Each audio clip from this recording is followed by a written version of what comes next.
Happy Saturday. Happy Saturday, everyone. Good morning. Come on in here. Like, share. Come on in.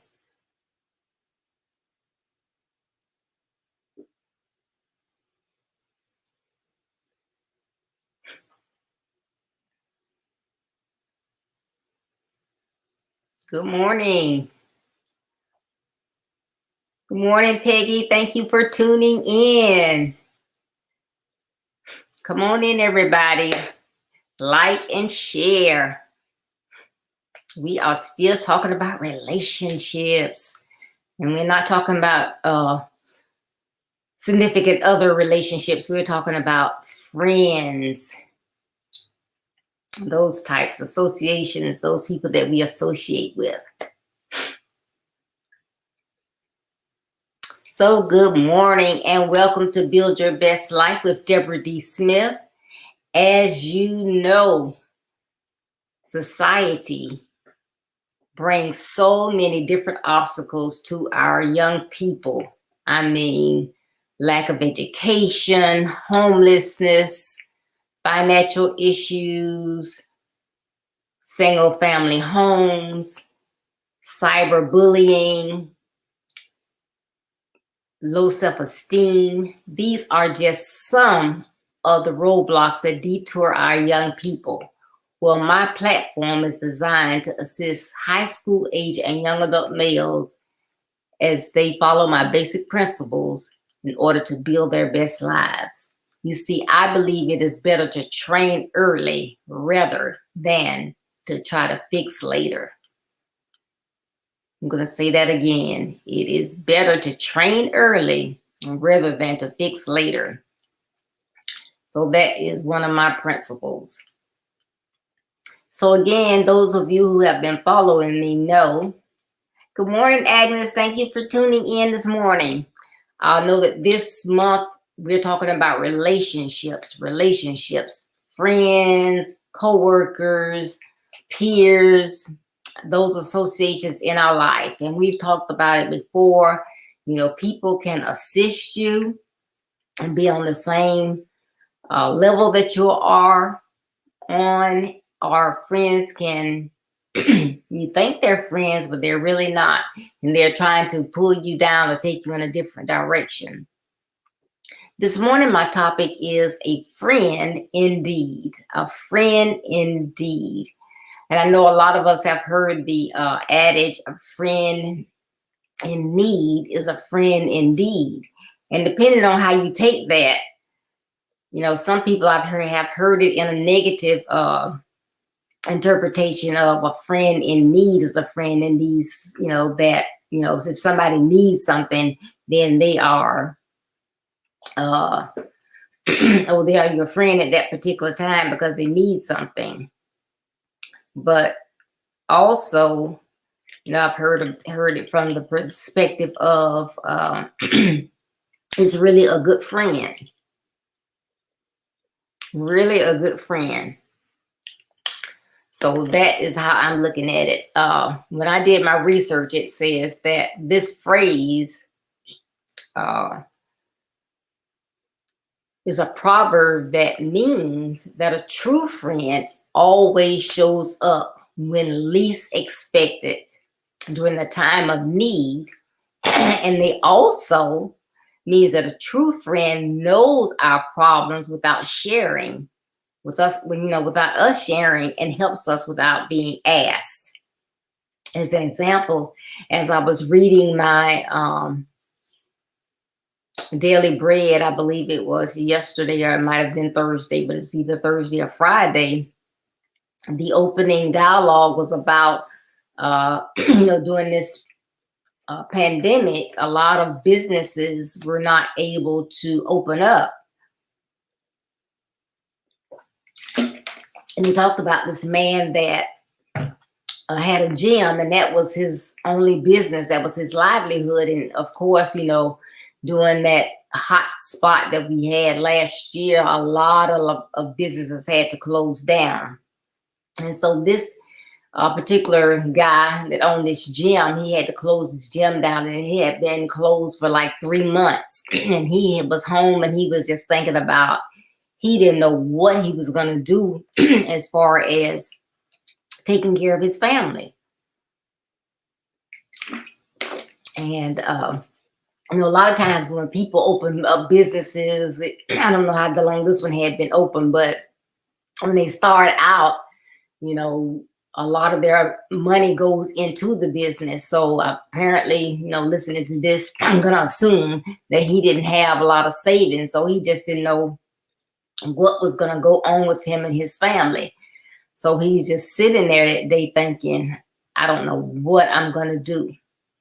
And his phone rang. It was a friend of his.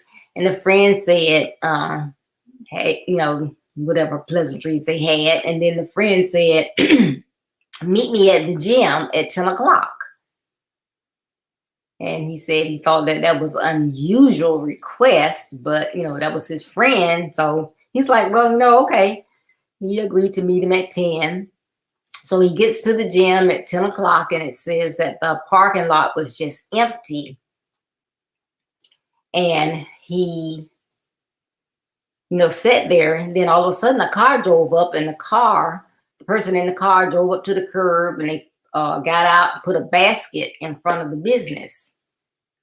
By this time, other cars began to pull into the parking lot, and people were dropping off cards and different other items. You know, it might have been some water or some food, but a lot of cars. And a lot of these cars had, you know, words of encouragement, but a lot of them had cash in them. So, you know, here this man was just thinking about what was he going to do. And that friend indeed felt the need. And he came up with this idea. And I thought, oh, that was just such a great idea of something to do for somebody, you know. But here is, I think, a good example of a friend indeed, because he didn't ask anybody for anything. You know, people are quick to put up GoFundMe accounts or whatever, but he didn't do that. He was just sitting thinking, what am I going to do? And God sent this angel and his friend to help him out. So that is what a friend indeed is for. And I am very fortunate that I have a lot of friends indeed. You know, sometimes you're just sitting there and they'll call, hey, how you doing? Or you'll get a text from someone that you're not expecting to get one from. You maybe haven't heard from in a while, especially during this pandemic, while we've had to cease a lot of the activities that we were doing before. So it is nice to have a friend, and especially our young people. You know, you hang with your boy and your girl, and, you know, you do things to have fun. But you need to begin in life thinking, you know, I'm having fun with this person, but are they really a friend? You know, if I really need them, are they going to be there?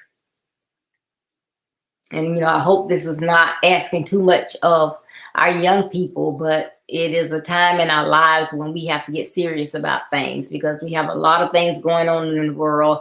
Tomorrow is not promised to anyone. Each day is a gift.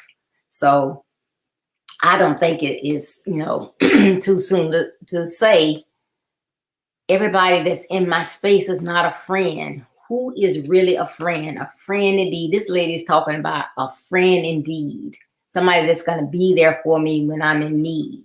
You know, so if you are both on the same level, you're both are wearing designer shirts and the latest kicks, and suddenly you lose one of your parents, or one of them lose their jobs, and they're not able to purchase these items for you any longer, and then you outgrow the ones you had. Say your shoes begin to look worn. Is that friend that was hanging with you when y'all were dressing alike? Y'all had the same drip. In other words, are they going to be there for you, or is that going to be the one snickering? Did you see Jeffrey's shoes? Man, what in the world? Oh, and that shirt. It looked like it was used. Where did you get that shirt from? And it wasn't a name brand. So that's not a friend. Because a friend is going to be with you through thick and thin. And if a friend noticed that, something was going on with your shoes, what would a friend, a real friend, do? While y'all are in private, they will say, hey man, everything going on okay? I've been noticing some different things, is everything okay? And then, if it's not, if they confide in you, then maybe your parents can help you be there for that friend.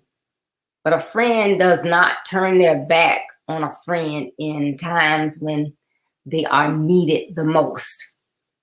So I am very fortunate that I have, like I said before, some good friends. I've had some friends that I know I've had for, I say, close to 50 years. I've had some for 40, 30. I have some that I've just become friends with in the last year or two. But I know that they are good friends. They are there for me. If I need to talk, call them and talk with them. They listen. They remember my birthday. They just reach out if they haven't heard from me and vice versa. So I know those are my friends. So this morning, I just want to talk about that because that is something that resonated with me as far as friends. Because while I'm talking about how good it makes you feel when you have that good friend, I've also been in those circumstances where people were not really my friend. And I know how that felt, to try to be there for someone and to find out that they were talking about you behind your back, a friend that tried to get you, you were supposed to mean so much to them, they called you their little sister, but yet and still they would try to get you to take drugs. A friend that, was welcome to your home, to sit around your table, to be friends with your parents, and then have an affair with your dad. So I know how it is when that friend is not really a friend. So it is important to talk about. So now I want to talk about some things leave that alone, but talk about some things that a good friend will do, or some attributes of a good friend. And if you think of some, put them in the comments. We can talk about those as well. And the first one I thought about is dependable. Dependable. A good friend, or friend indeed, is dependable. You can count on them when you need them the most. So if you are having a rough day, a rough time, you need a favor, you need someone to be there for you, you can count on that particular friend. They are dependable. Hey,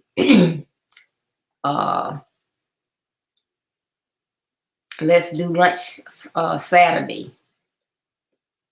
We all can't do lunch this Saturday. As a matter of fact, I'm busy the entire month. How about we have lunch on the first Saturday in September? Okay. That first Saturday in September, you don't have to worry about them being anywhere else. They are going to be there and y'all are going to have lunch because they're dependable. They're your friend. If you need for them to take you somewhere and they say, hey, I'll do it, you can depend on them to do it. If they sign up to help you for your educational symposium, you know that they'll be there, regardless of what they have to do, get off work, speed through the traffic, go in a direction that they don't normally travel, to make sure that they are there for you and they are there on time. So thank you very much, Peggy, for being a friend, a dependable friend. And that's important. Very, very important. Because have you ever been in a situation where you were depending on someone and they didn't show up? And I know Miss Agnes is on here, not Miss Agnes. Agnes is on here, and I know she's dependable.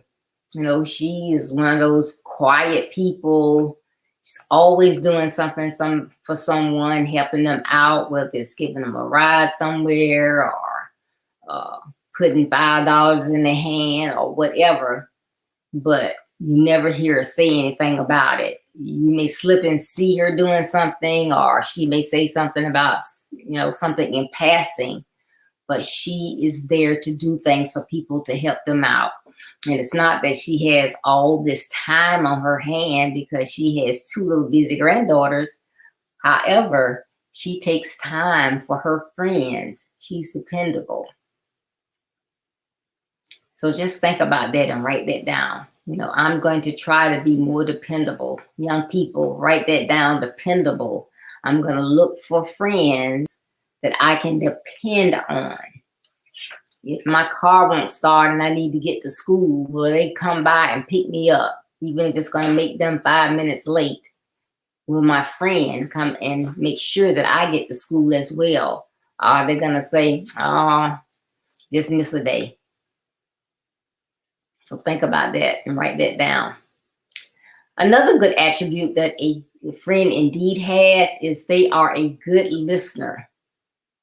A good listener. And some people may think, oh, that's, listening is not important, but it is. It is very important, because have you ever been in a conversation or you call someone because you really needed to talk with them, or you needed them to hear your heart, and you call them and you begin, hey, how are you? I just needed someone to talk to. I've been going through something, or I have something on my mind. I'm trying to rationalize whether I want to spend the money to buy a new living room set or whatever it is. And so you get on and you're talking to them, and you're like, well, I've had my living room set for 25 years. It's still in good condition. Well, girl, I had mine. I had mine for 40 years. Yeah, I know. And so I've had it for 25 years. It's in good condition. It's good quality. But I want to, do some things. I have the money. I always say, girl, anytime I get ready to do something, I have a savings so I can just do whatever I want to do. Yeah, so I have the money that I can invest in getting a new set.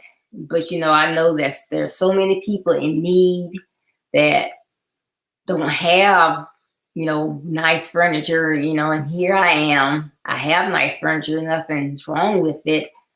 But I just want something different. I want something new. You know how it is. So, okay, you called them because you had something that you wanted to discuss, but you can't get your thoughts out because every time you say something, they got to one-up you and tell you about what they have, how long they've had it, how much money they have in savings, and what they can do. They're not listening, because as you are talking, they are thinking, their mind is just going about what they're going to say next. And they don't even wait till next until you, complete your thoughts. They're jumping all into the conversation. They're not being a good listener. And sometimes it's sometimes we just want to talk and have conversations, and we going back and forth and laughing, and it doesn't matter who's saying what because we're just talking. But then there are those times when you really need someone to hear you. You may be going through a sickness. Doctor called you and said, you're looking at your tests, because sometimes, they'll have an assistant to call you. Sometimes you get that letter about your mammogram. You need to come back and get another one. And you just want to talk about that.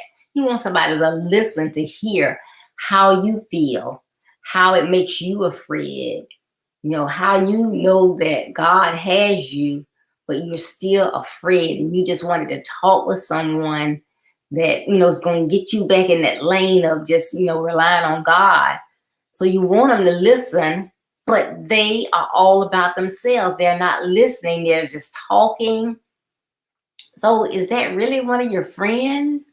So, because it could be a good friend, indeed can be a really good friend, but they just don't have good listening skills.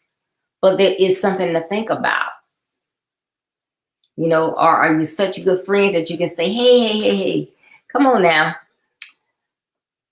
I really need you to hear me, to listen to me, because this is something that's really bothering me. I'm really, struggling with this. And so I want you to listen to me.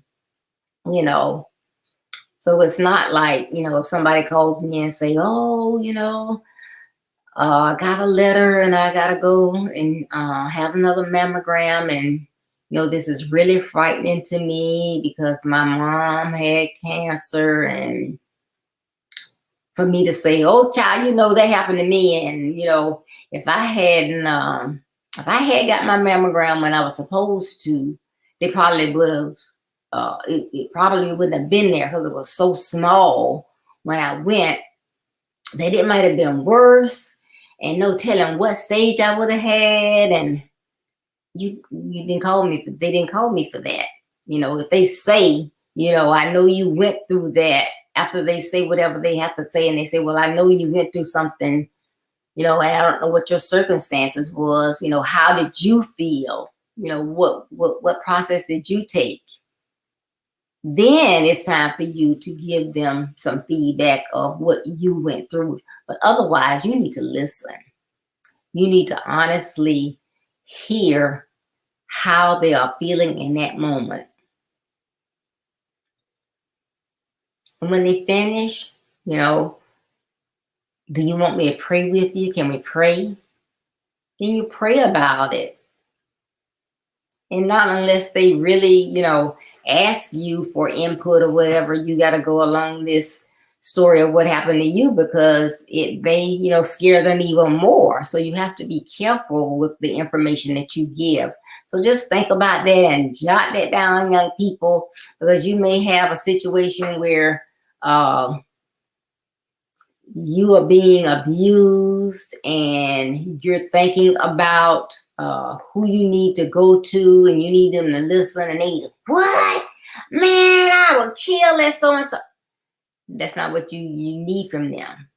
So jot this down. You need your friend to be a good listener when you need someone to hear your heart, be there for you, not to judge you or just to tell you what to do, but to listen. Okay. And have y'all thought of any additional things? I don't see anything in the comments. So I will go on with my list. I have 3 more attributes I wanted to talk about this morning. But if you have one that you want us to talk about, just put it in the comments. Another thing that we need a real friend to be is honest.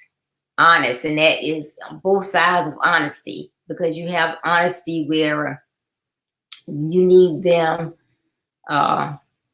If you ask them something, you want them to be truthful. You don't want them to lie to you or whatever. And then also you need them to be on the other side. If there is something that they see that you're doing wrong, or they see that will help you, they need to be a friend enough to tell you. So as an example, if every time you're together and you see someone that is, I'm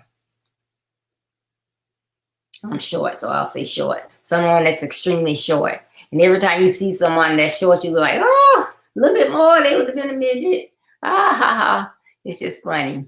God, where were they when God was giving out the height? Blah, blah, blah, blah, blah. They should be a friend enough to then say to you, I've just been thinking, and you and I have been friends for quite a while, and I've noticed that we a lot of times when we're together, you'll make remarks about people and their height. Oh yeah, I'll just be joking. Yes, so you might be joking. However, people can't do anything about their height. We are all made the way God created us to be. So some of us come from our genes and our families. We're on the shorter side. And then there are some people that are on the taller side. Some are good with their height regardless. You know, some people have low self-esteem because of that, but you shouldn't make fun of people just because they're short. Oh, you know, I never thought about it that way. You're right. So a friend would, you know, help you out and let you know that you're doing something that's not very nice, you know. So in that way, that type of honesty, because you ever been somewhere and laughing and just it's just having a ball with a friend. Y'all went out to lunch or something and you just laughing, having fun. You get in the car to go home, and so you looking in the mirror and you go, "Boy, now look at all that spinach in my teeth," and she didn't even tell me. Now, what kind of friend go sit there with you? You thinking they laughing about the jokes? They probably laughing about the spinach in your teeth. Now, a friend would not let you sit there with something in your teeth and not say a word. And what kind of friend is that? So that's the one side of being honest, right? And then the other side of being honest, well, I'm not one to gossip. However, I was talking to Lois on the phone, and she said that you said you came over to my house and you couldn't believe it was so dirty. It kind of hurt my feelings because I feel like, if you thought my house was dirty, I don't keep a dirty house, that you would say something. No, that's not what I said. That is not what I said to her. What I said to her was, she was talking about the grandkids and when they come over and what her house looks like and all of that.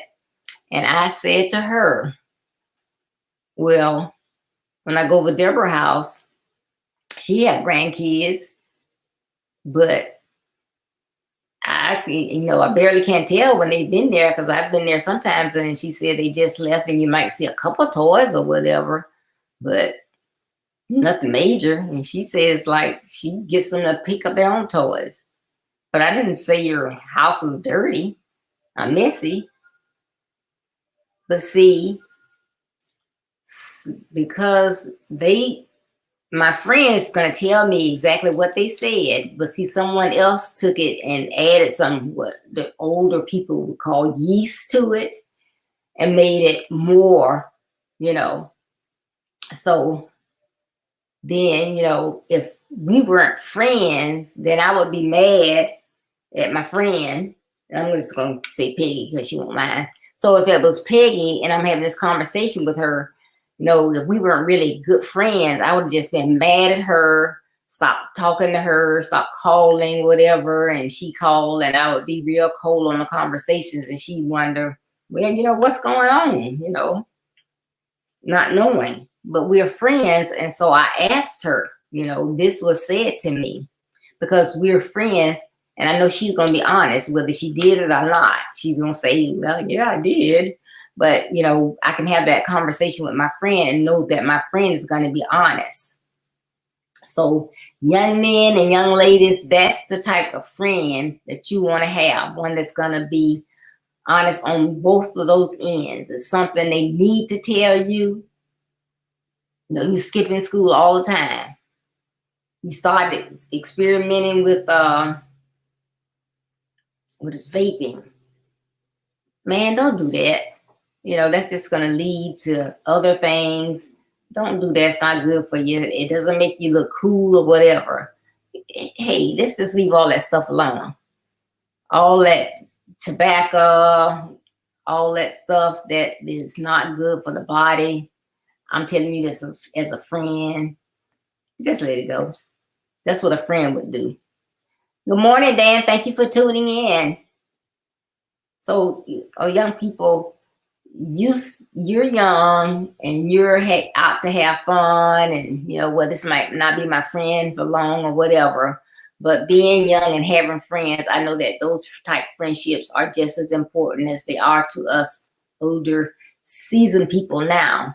So you want your friend to have those same attributes. So you want them to be able to tell you when you're doing something wrong, and you also want them to be honest. So if they are, throwing shade or doing something that a friend wouldn't do, and you step to them about it, they should be honest. So make sure that you do follow that as well. All right, still don't see any in the comments, so I guess I'm on a roll. Got 2 more. Also, a friend should be loyal. Loyal. A friend indeed is a friend in need. A friend in need is a friend indeed.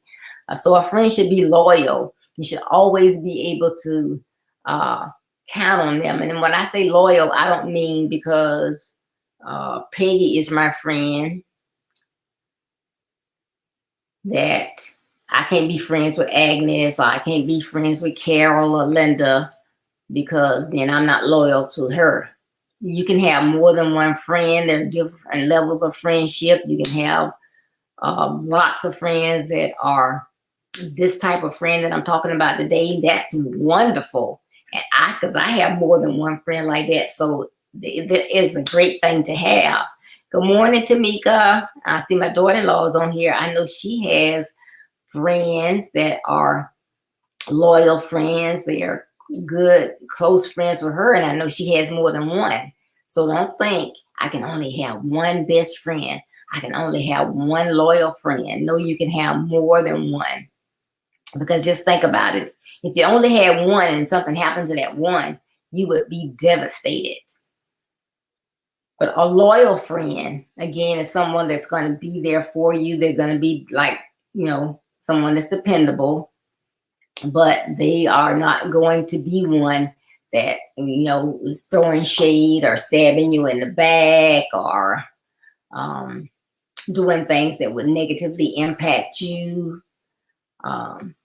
You're talking to your friend and your friend says, oh, your Agnes says, I got so much linen in here that I've accumulated, and I hate to just give it away because people will say they want stuff and then they just get it and they don't use it or they throw it away. So I think I'm gonna have a yard sale on Saturday. Yeah. So not what's the day? The day is the 14th. So not on the 21st. I'm gonna have one on the 28th. Yeah, I'm gonna have a garage sale, a yard sale, and I'm gonna invite some of our friends. So I'll remind you, but this is your invitation. I'm gonna have a yard sale. Now I know Agnes says she's gonna have a yard sale on the 28th, right? Why would I then say, that's a good idea. Yard sale. What am I doing on the 21st? Oh yeah, I got something to do. 28th. That sounds good. I'm gonna have a yard sale. And I start doing my flyers, and I like to be on social media. So I'm out there on social media, put it out as an event. I send it to all our friends. Now, is that a loyal friend? Why would I do that? I know my friend is having a yard sale on the 28th. Why would I have one as well? That's not being a loyal friend. Now, I could say, oh, well, girl, you're having a yard sale. I got some things over here. You mind if I come over to your yard sale with my things? And she may say, well, I got too much. My yard, she may say no. Or she may say, yes, that'd be a good idea. And that way I won't be out there by myself, when people not coming by going through the stuff. But I would never do something on a day that she's already said that she's going to do it. That's not being a loyal friend. These attributes, they may sound like they are, mediocre or whatever. They don't mean anything. But if you are a friend, you know that these attributes do matter in a relationship. They are important. So I've talked about being dependable, being a good listener, being honest and loyal. All of those things are key and important to having great relationships. The last one I'm going to talk about, yes, Peggy, I agree. We need to have multiple friends. That's right, multiple friends and groups of friends. So the last one I'm going to talk about this morning is always show that you have empathy for your friends. Okay. And when I say empathy, I'm not saying, having sympathy for them, but you have empathy, meaning that you care about your friends. You care about those things that mean something to them. As an example, and empathy doesn't have to mean that they are down or in a negative place or whatever, but it's like, it's almost like cultural diversity or whatever, where you respect the values of another culture, where with empathy, you want to value what matters to other people. As an example, if I'll just make up somebody. If Marian and I are friends and she has grandchildren and I don't, and she talks about all the things that she does with her grandkids, she spoils them rotten, she buys things for them,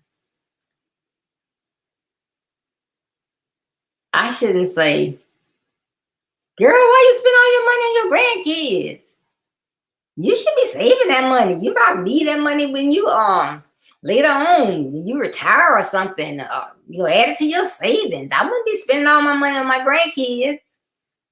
But if I don't have grandkids, how do I know how it feels or how you would want to buy things for your grandkids? I wouldn't know. So I should care enough about our relationship to care enough to respect whatever it is that she does with her grandkids. So if, that's what she says, but she spoils them and blah, blah. Oh, that's nice. Oh, maybe when I get grandkids, I'll get it too. You may say something like that, but you don't, say what you wouldn't do. People are quick to tell you what they wouldn't do. Well, I wouldn't do blah, blah, blah. I wouldn't do this. I wouldn't do that. You have to, your ways are your ways. You need to sometimes stay in your lane. You don't swerve out of your lane to tell somebody how to run their things, how to run their life. Even if someone else, if both of us had grandkids, if I might not tell my friend, this is my income and I don't have that much extra income. After I take care of my bills, I only have, X amount remaining to splurge or whatever on. And if I say, and they say, well, I just give my grandkids anything they want, because I love them and, I just want to do for them what I can and blah, blah, blah, blah, blah. And then I know that I don't have it.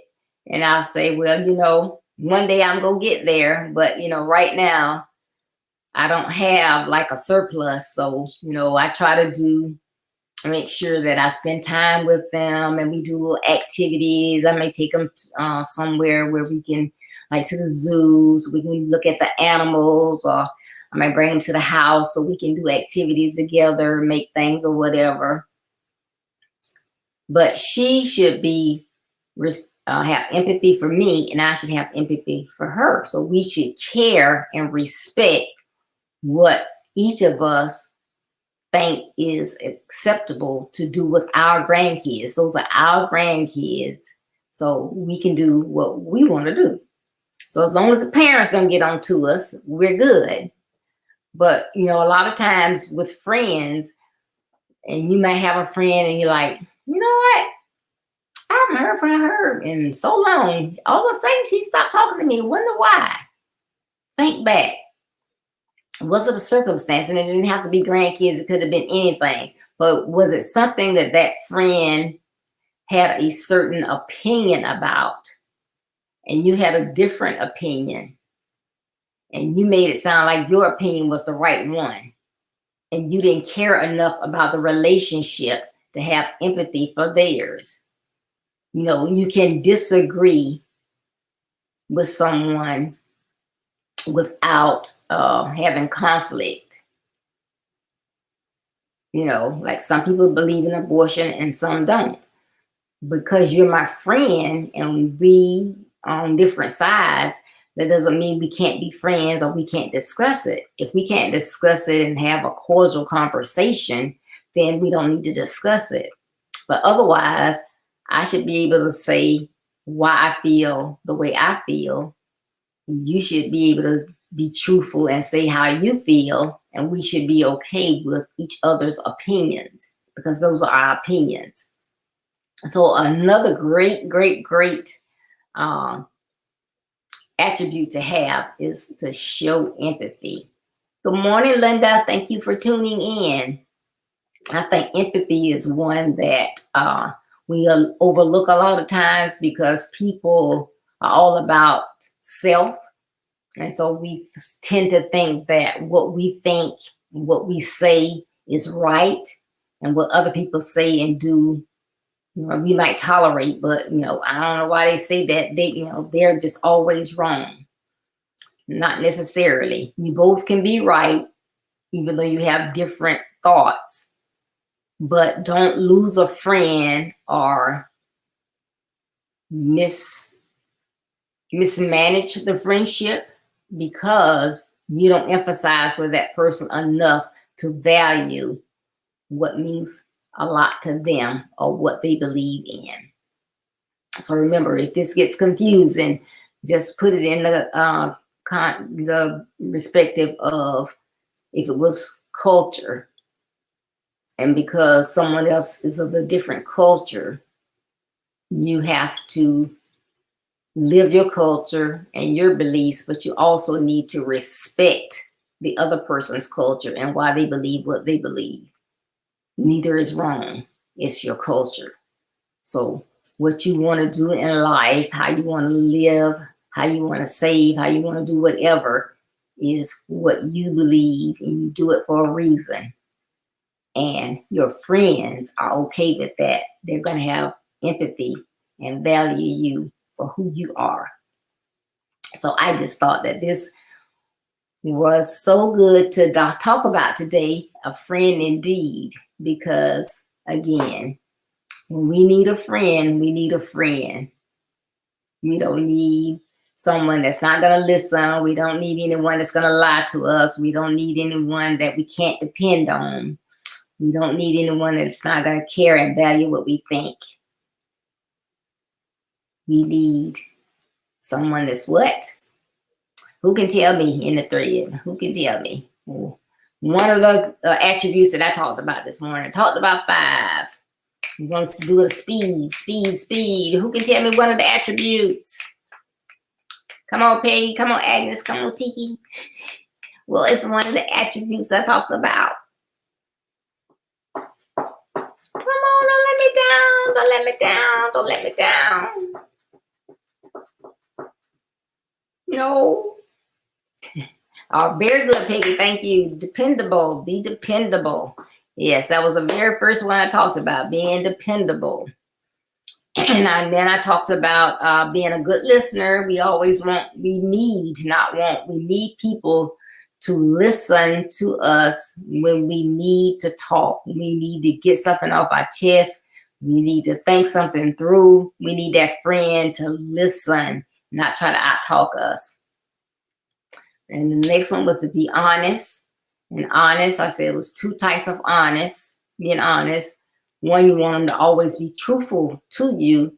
And then the other honest, we want them to be able to, thank you, Agnes, being honest.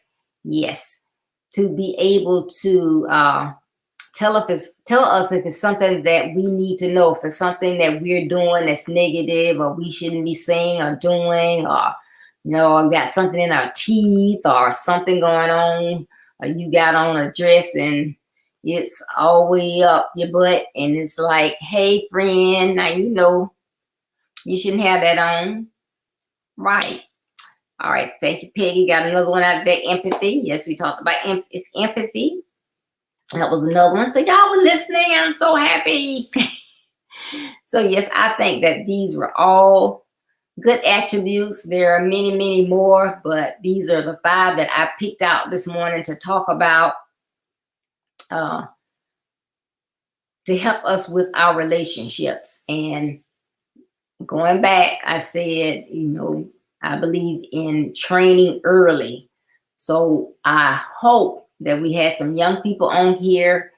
And as you are looking at those people, those associates that you have around you, you can now think, okay, this is what she talked about. Let me evaluate those people that I have in my circle. Is there some shifts I need to make? Am I doing good? Do I need to run for my life? What is it that I need to do as a young person? And if you know someone that's not good at selecting their friends, they just anybody to hang with or have fun with, regardless of if that is a risky behavior that they're doing, please share this video with them, because if we can help one person, that is helping the whole situation. So please, if there's anyone that you can think of that this would benefit, please share it with them. And as always, I appreciate you tuning in today. And please visit my website. I'm going to put it up on the screen, but it's www.buildyourbestlife.org. On there, you can click on my social media accounts, and anytime that anyone is a guest and you have someone that you shared your information with that you're going to be on, and they want to know how they can get on the broadcast, if they go to www.buildyourbestlife.org and click on my social media icons, it will take them directly to that particular social media. So if they click on Facebook and we're on Facebook Live, it will take them there. Same with YouTube and Periscope. Also, you can read my blogs that come out each Monday. You can look at my calendar of events to see what events we have coming up, what guests will be appearing. As well, you can visit my web store to see the services that I offer. The speaking, webinar speaking, coaching, consultation. And also, you can get an autographed copy of this book, Build Your Best Life. And this is a book that can help our young people, mentors, educators, parents, anyone that wants to build your best life, or you want to assist someone in building your best life. There are stories in here, information, tips, basic principles. There's a section in the back for you to write down your goals. Goals are very important. But please, please, please go out there and get your autographed copy. You can get it. It won't take long to get it. I have the books in stock. If you're in the Bahamas, you follow the same process. But we have books already in the Bahamas, so it will not take you long to get your autographed copy. As well, if you like ebooks, you can go to Amazon.com for your ebooks. But this is a great book to read, to share, to gift to someone. So please remember, build your best life. Please tune in on Tuesday at 6:30 p.m. Eastern Standard Time. We have Andrea Pratt Smith that will be on our parent chat. And I know you say, oh, parent chat, didn't you already have that? Well, we did some shifting because of the educational symposium. So our parent chat will be this Tuesday at 6:30 p.m. Eastern Standard Time on Facebook Live and YouTube Live. and we will be talking about Let's Stay Together. Still talking about relationships. So I am excited to have Andrea on Tuesday. So please tune in. And remember, I have daily posts Monday through Friday. I post 3 times a day on all social media sites. So thank you again for tuning in. I hope you enjoyed A Friend Indeed. Remember these attributes and the friends you have in your circle. Now, as you travel on your road to building a better you, remember, you will, not you may, you will have distractions, pitfalls, rough terrain, and detours. Don't let any of these negative aspects of your journey stop you. Though they may slow you down, keep going to be a better you so that you can build your best life. And remember, building your best life is our business. That's not a slogan, it's our commitment. Thank you so much. This is my passion. I love you. Thank you for tuning in. Enjoy the rest of your weekend. Please, please, please be safe. Thank you. Bye-bye.